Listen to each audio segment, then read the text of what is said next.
খবরটা শোনার জন্য আপনার লক্ষ লক্ষ বাংলাদেশি ভাইয়েরা অপেক্ষা করছেন সেই মালয়েশিয়ার শ্রমবাজার নিয়ে আবারও আশার আলো দেখা যাচ্ছে। কিন্তু থামুন, শিরোনাম দেখে হয়তো ভাবছেন সব চূড়ান্ত হয়ে গেছে। সত্যিটা হলো ২০২৬ সালকে ঘিরে মালয়েশিয়ার শ্রমবাজার আবার খেলার একটি জোর গুঞ্জন শোনা যাচ্ছে। আর শোনা যাচ্ছে প্রায় ৩০,০০০ বাংলাদেশি কর্মীর কপাল খুলতে পারে। কিন্তু মনে রাখবেন, এটা এখনো পর্যন্ত শুধুই সম্ভাবনা, কোনো সরাসরি ঘোষণা নয়। এই সুযোগ যদি সত্যি সত্যি আসে, তাহলে আপনি কিভাবে এর জন্য প্রস্তুত হবেন? নতুন নিয়মকানুন কি হতে পারে? আর সবচেয়ে বড় কথা, দালালের খপ্পর থেকে বাঁচবেন কিভাবে? আপনার একটা ছোট ভুল কিন্তু পুরো জীবনকে ঝুঁকিতে ফেলে দিতে পারে। তাই সব প্রশ্নের উত্তর পেতে ভিডিওটা শেষ পর্যন্ত দেখুন, কারণ সঠিক তথ্যই আপনার সবচেয়ে বড় শক্তি।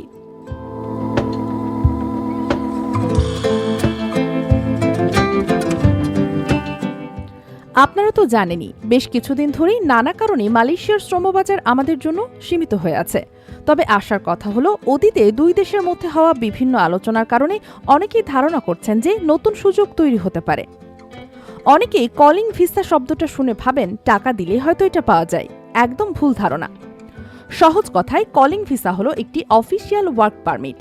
যখন মালয়েশিয়ার কোনো কোম্পানি বা মালিক আপনার জন্য সে দেশের সরকারের কাছে আবেদন করে সব অনুমতি নিয়ে আপনাকে কাজ করার জন্য মালয়েশিয়ায় ডাকে, সেটাই হলো কলিং ভিসা। অর্থাৎ আপনার নামেই মালয়েশিয়া থেকে কাজের জন্য একটা কল বা অফার আসতে পারে। এখানে কোনো ব্যক্তি নিজে থেকে সরাসরি আবেদন করতে পারে না। পুরো ব্যাপারটা হয় মালয়েশিয়ার মালিক এবং দুই দেশের সরকার অনুমোদিত এজেন্সির মাধ্যমে। বিশেষ করে স্বল্প দক্ষ কর্মীদের জন্য যেসব সরকারি নিয়ম চালু আছে সেগুলোর আওতায়।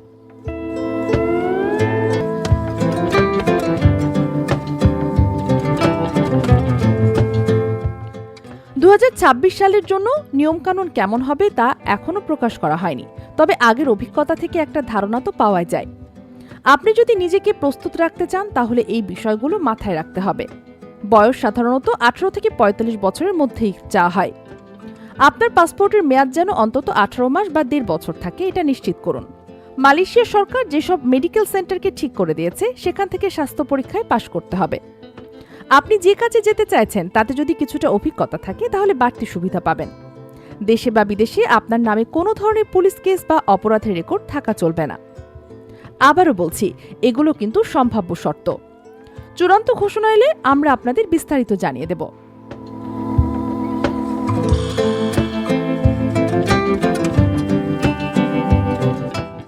মালয়েশিয়া যাওয়ার যাত্রায় সবচেয়ে গুরুত্বপূর্ণ ধাপ হল বৈধ উপায়ে আবেদন করা। এই জায়গাটাতেই বেশিরভাগ মানুষ প্রতারণার শিকার হন। তাই খুব মন দিয়ে শুনুন, মালয়েশিয়ার কলিং ভিসার জন্য কোনো ব্যক্তি একা একা অনলাইনে আবেদন করতে পারে না। পুরো প্রক্রিয়াটা ম্যানেজ করে মালয়েশিয়ার কোম্পানি এবং বাংলাদেশ সরকারের প্রবাসী কল্যাণ ও বৈদেশিক কর্মসংস্থান মন্ত্রণালয়ের লাইসেন্সপ্রাপ্ত রিক্রুটিং এজেন্সি। কোনো এজেন্সিকে টাকা দেওয়ার আগে প্রবাসী কল্যাণ মন্ত্রণালয়ের ওয়েবসাইট বা আমি প্রবাসী অ্যাপ ব্যবহার করে অবশ্যই দেখে নিন ওই এজেন্সির লাইসেন্স আসলে বৈধ কিনা। কোনো দালাল বা ব্যক্তিকে নগদ টাকা দেবেন না। সবসময় ব্যাংকের মাধ্যমে টাকা দিন এবং প্রতিটি লেনদেনের জন্য পাকা রসিদ নিন। এই বিষয়টা নিয়েই সবচেয়ে বেশি ধোঁয়াশা তৈরি হয়।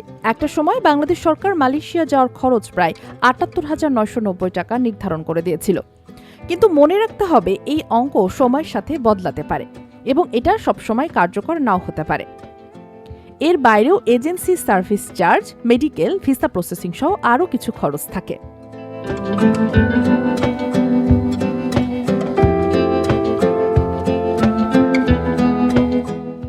ট্যুরিস্ট ভিসায় গিয়ে কাজ, এটা একটা মারাত্মক ভুল। ট্যুরিস্ট বা ভিজিট ভিসায় মালয়েশিয়া গিয়ে কাজ করা সম্পূর্ণ অবৈধ। ধরা পড়লে জেল, বড় অঙ্কের জরিমানা তো হবে। এমনকি আপনাকে আজীবনের জন্য মালয়েশিয়ায় নিষিদ্ধ করে দিতে পারে। মালয়েশিয়া সরকার অবৈধ অভিবাসীদের বিরুদ্ধে নিয়মিত অভিযান চালায় এবং প্রায় অনেক বাংলাদেশিকে আটক করা হয়। কন্ট্রাক্ট ভিসা বা ফ্রি ভিসা নামে কিছু নেই। কিছু দালাল এসব মন করা নাম ব্যবহার করে মানুষকে ঠকায়। জেনে রাখুন, মালয়েশিয়ায় কাজ করার জন্য শুধু বৈধ ওয়ার্ক পারমিট বা কলিং ভিসায় আসল।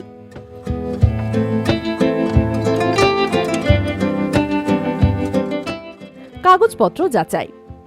আপনার ভিসা, মেডিকেল রিপোর্ট এবং অন্যান্য সব ডকুমেন্ট আসল কিনা সেটা নিজ দায়িত্বে নিয়ে অনলাইন বা সংশ্লিষ্ট অফিসে গিয়ে যাচাই করে নিন।